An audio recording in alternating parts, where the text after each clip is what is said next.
This has been a big focus for us for a while. As I mentioned on our last interview, we're terrific in diagnostics, and we've gotten our approval for the basic qualitative test approved, but the work is going on to improve the quality of that test and make it so that it's a quantitative test, being able to give us more information about whether or not you're immune and whether or not you have the right antibodies, because there are a lot of antibody tests out there.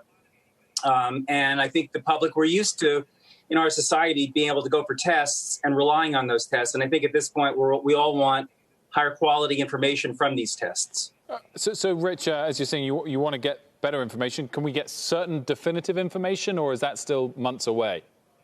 No, I don't think it's months away. I think we're moving ahead to get more precise information on whether or not the antibodies that you have actually provide the immunity against the virus. The phrase that you're going to start hearing more about is, do you have the antibodies that will neutralize the virus?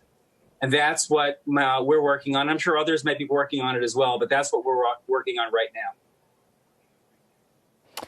How is the hospital doing, Rich? I mean, you're a finance guy. What we're starting to see out of the healthcare spending numbers economically is they're down huge because people aren't going for elective surgeries or procedures or even necessary healthcare that they should be getting. How's that impacted New York, which has been so hard hit, in your hospital system? Sarah, thanks for that question. I would say that the crisis continues. So no one should get any false impression. The numbers have come down a lot. We went from, at the Mount Sinai hospitals, from about 2,200 patients to about 900. But we're still, at this point, we, like all of our other hospitals in the New York region, really closed for business. So the magnitude of the losses are pretty substantial at all the hospitals. We're in the process of getting emergency funding from the government that we're looking forward to, soon. We're part of, the 3.5 program. But I'd say we're not out of the woods yet, and we're continuing to manage under very difficult circumstances. But we are definitely feeling like we want to move into the next phase. And the next phase would include being able to stand our hospitals back up to be able to get back to doing the normal business that the hospitals do. But we're not there yet. We still have a ways to go. So Rich, how far away are we from being in a position where you feel you've got adequate capacity and facilities and supplies to be prepared if there is a little bit of a tick up, be it in the fall or whenever else of COVID, and still be doing all the types of other elective surgeries that you would have been doing normally? Is that a year away, or is that plausible we're ready for the fall?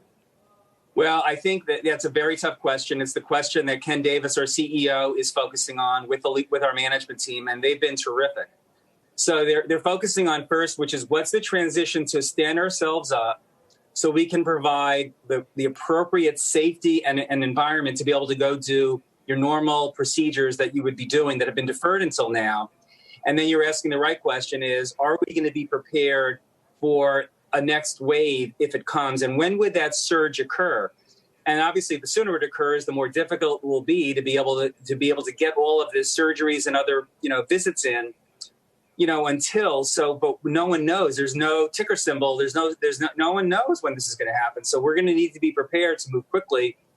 So the preparation for now is on standing ourselves up to treat, to get prepared as soon as we can to get back into normal business, and then be very prepared to move quickly if a second surge happens, whenever it happens. And that's what basically our community is going to expect us to be able to do. Rich Friedman, thanks so much for joining us. Also want to bring... Oh, sorry, Sarah, go for it. Oh, I just had one more question, Rich, sort of related topic. Really sad story lately. A prominent 49-year-old ER doctor committed suicide after treating COVID-19 patients. There are concerns about healthcare workers, doctors and nurses on the front lines dealing with depression and suicide and really traumatic experiences. What are you guys doing to help your healthcare workers deal with that?